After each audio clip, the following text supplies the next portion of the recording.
Assalamualaikum warahmatullahi wabarakatuh. Selamat pagi anak-anak ibu yang soleh dan solihah. Bagaimana kabar kalian semua? Tetap semangat walaupun kita belajar dari rumah. Anak-anakku, hari ini kita akan belajar tentang yaitu tema 8, subtema 2, kelas 3. Kegiatan pramuka berfungsi sebagai sarana melatih setiap anggotanya menjadi disiplin dan mandiri. Pribadi yang mandiri mampu melayani diri sendiri, tidak menyusahkan orang lain. Pramuka tidak berkeluh kesah dan tidak mudah putus asa. Belajar mandiri akan membentuk karakter pribadi menjadi lebih baik dibanding dengan anak-anak lain yang biasa dilayani. Ini ya, kalau kalian jadi anggota pramuka jadi harus mandiri, disiplin, tidak putus asa. Apa saja manfaat menjadi anggota pramuka? Yang pertama, kemandirian. Dalam kegiatan pramuka, kalian dilatih untuk jauh dari orang tua. Kamu akan diberikan berbagai tugas dan melalui kegiatan kalian mempunyai rasa kebebasan. Kalian bertanggung jawab atas tindakanmu sendiri dan ketika menjalankan peran bagi regu maupun barung kalian semua. Yang kedua, cinta alam. Melakukan kegiatan berkemah dalam pramuka akan mendorong seseorang pramuka terbiasa dengan alam liar. Hal ini membangun kedekatan, apresiasi dan rasa cinta terhadap alam pada setiap anggota pramuka. Yang ketiga, manfaat pramuka sebagai anggota pramuka adalah kebugaran fisik, psikis maupun kognitifnya. Kegiatan penjajahan dan kegiatan pendakian oleh pramuka membantu anggota untuk meningkatkan kebugaran fisik. Melalui beragam kegiatan dalam pramuka, anak-anak juga belajar dan berlatih keterampilan untuk memecahkan masalah. Di antara sesama anggota pramuka yang dihadapkan pada tugas dengan berbagai kesulitan, kamu akan memperoleh stabilitas emosional dalam bentuk keberanian, kepercayaan, empati, dan kepercayaan diri. Ini merupakan manfaat sebagai anggota pramuka. Yang keempat, ada lagi manfaatnya yaitu gotong royong. Kegiatan pramuka mendorong anak-anak untuk belajar keterampilan gotong royong. Awalnya anak-anak hanya bekerja dalam kelompok, namun pada akhirnya mereka akan menemukan bahwa kerja tim bisa membuat percaya diri, saling menghormati dan menghargai yang berdampak pada citra diri yang sehat.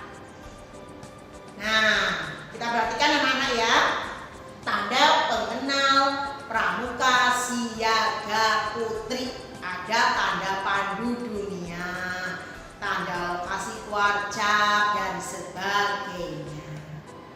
Pramuka memiliki 10 janji yang harus dipraktekkan oleh seluruh anggota pramuka yang disebut dengan Dasa Dharma Pramuka. Anak-anak harus hafalkan nih, Bu Anda bacakan ya. Dasa Dharma Pramuka. 1. Bertakwa kepada Tuhan Yang Maha Esa. 2. Cinta alam dan kasih sayang sesama manusia. 3. Patriot yang sopan dan satria. 4. Patuh dan suka bermusyawarah. 5. Rela menolong dan tabah. 6. Rajin, terampil dan gembira. 7. Hemat, cermat dan bersahaja. 8. Disiplin, berani dan setia. 9. Bertanggung jawab dan dapat dipercaya. 10. Suci dalam pikiran, perkataan dan perbuatan. Ini soalnya anak-anak hafalkan kemudian diamalkan dalam kehidupan kalian semua sehari-hari ya, untuk dasar dharma pramuka. Oke, baik anak-anak ya. Selanjutnya baru pramuka siaga. Yang pertama ada kelompok pramuka siaga yang disebut barung. Yang kedua, tanda barung itu tidak bergambar ya. Yang ketiga, setiap barung memiliki tanda barung berbentuk segitiga sama sisi. Nah, tanda baru memiliki warna dan diutamakan memiliki warna dari Garuda Pancasila. Baiklah Nana, untuk selanjutnya tanda pramuka. Yang pertama ada tanda kecakapan khusus atau TKK. Yang kedua tanda kecakapan umum atau TKU.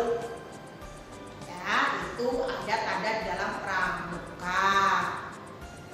Selanjutnya tanda kecakapan khusus atau TKK bertujuan untuk apa? Melatih keterampilan dan kemandirian setiap anggota pramuka. Itu tanda kecakapan khusus atau TKK. Selanjutnya 5 bidang kecakapan khusus anggota pramuka. Nah, perhatikan. Yang pertama apa saja? Bidang keagamaan, yaitu atribut yang berwarna dasar kuning. Yang kedua, patriotisme, atributnya berwarna dasar merah. Yang ketiga, ketangkasan dan kesehatan, atributnya berwarna dasar putih. Yang keempat, keterampilan dan pembangunan, atributnya berwarna dasar hijau. Yang kelima, sosial, atributnya berwarna dasar biru. Nah, berikutnya ada 10 tanda kecakapan khusus pramuka siaga. Anak-anak bisa perhatikan ada 10 ya. Nah, semua anggota pramuka siaga wajib memiliki keahlian khusus di bidang tertentu. Misalnya keahlian dalam bidang hal P3K, berkemah, gerak jalan, dan lain-lain. Yaitu kecakapan yang harus kalian punya ketika menjadi anggota pramuka siaga. Setiap anggota pramuka yang memiliki keahlian tertentu akan diuji oleh pembina pramuka. Jika anggota tersebut lulus ujian, maka akan diberikan tanda kecakapan khusus sesuai keahliannya. Tanda kecakapan khusus atau TKK berbentuk segitiga sama kaki terbalik. TKK biasanya dipasang di lengan baju bagian kanan, membentuk setengah lingkaran di sekeliling tanda keluarga dengan puncak menghadap bawah sebanyak 5 buah. Apa itu TKK? TKK adalah tanda kecakapan khusus ya anak-anak ya. Tanda yang diberikan kepada anggota pramuka sebagai bentuk apresiasi atas kemampuan yang dimiliki dalam suatu bidang tertentu. Ya anak-anak ya. Tanda kecakapan khusus yang wajib dimiliki oleh semua pramuka berjumlah 10. Untuk mendapatkan 10 TKK tersebut, anggota pramuka harus memenuhi syarat kecakapan khusus atau SKK ya dalam setiap bidang yang diminati dan harus lulus ujian oleh pembina pramuka anak-anak. Selanjutnya, coba perhatikan yang pertama yaitu TKK P3K ya anak-anak ya. Coba diperhatikan syarat kecakapan khususnya. Yang pertama, mengetahui cara penggunaan obat. Yang kedua, mengetahui cara memberikan pertolongan pertama pada kecelakaan. Yang ketiga, mengetahui cara membantu luka. Yang keempat, mengetahui cara menghentikan kendaraan. Dan yang kelima yaitu mengetahui nama dan alamat rumah sakit atau puskesmas terdekat. Kalau diperhatikan ya anak-anak ya, itu ada syarat kecakapan khususnya. Yang kedua, yaitu TKK pengatur ruangan. Syarat kecakapan khususnya yang pertama, mampu mengatur dan menempatkan barang dalam suatu tempat dengan rapi. Yang kedua, mampu menghias dan mendekor suatu ruangan. Yang ketiga, mampu mengatur dan menyiapkan meja makan. Ya anak ya, itu TKK pengatur ruangan. Syarat-syaratnya. Selanjutnya yang ketiga, coba diperhatikan yaitu TKK pengamat. Syarat kecakapan khususnya yang pertama, mampu mengingat 7 sampai 10 benda yang dilihat dalam 1 menit. Yang kedua, mampu mengikuti jejak sejauh 1 km dengan menggunakan tanda jejak sederhana. Yang ketiga, mengetahui dan mencatat kebiasaan hidup satu jenis binatang di sekitarnya. Yang keempat, mengetahui buah-buah dan sayuran yang tumbuh di sekitarnya. Ya anak ya, itu syarat kecakapan TKK pengamat. Selanjutnya yaitu yang keempat yaitu TKK juru masak. Syarat kecakapan khususnya yang pertama, dapat memasak air minum. Yang kedua, membuat makanan pencuci mulut dari bahan-bahan sederhana. Yang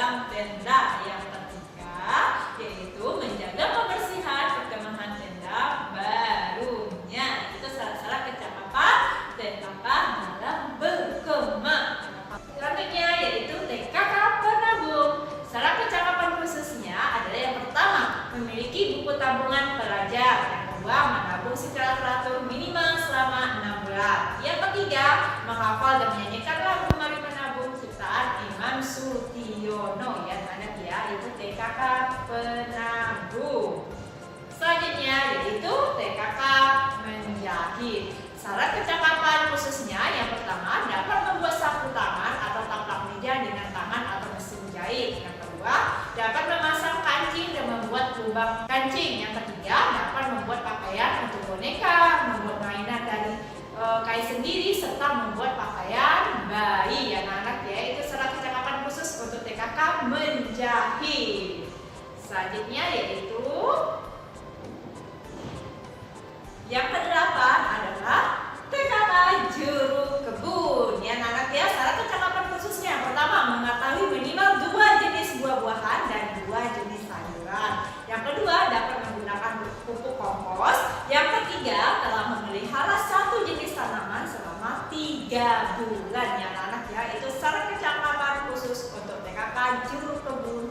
Selanjutnya yang kesembilan adalah TKK pengaman kampung atau desa. Syarat kecakapan khususnya yang pertama dapat membunyikan kentungan sebagai tanda adanya bahaya dan mengerti arti dari sebuah bunyi kentungan. Yang kedua menolong orang dengan melapor pada pos keamanan terdekat. Selanjutnya yang ke-10 yaitu TKK gerak jalan. Syarat kecakapan khususnya apa aja? Yang pertama mengetahui sikap berdiri dan sikap berjalan dengan baik. Yang kedua mengetahui cara mencegah dan merawat tubuh di kaki. Yang ketiga minimal mengikuti 2 gerak jalan sejauh 5 km bagi laki-laki dan 3 km bagi perempuan ya anak ya. Nah, tanda kecakapan umum atau TKU adalah tanda yang digunakan untuk seluruh anggota pramuka ya anak ya.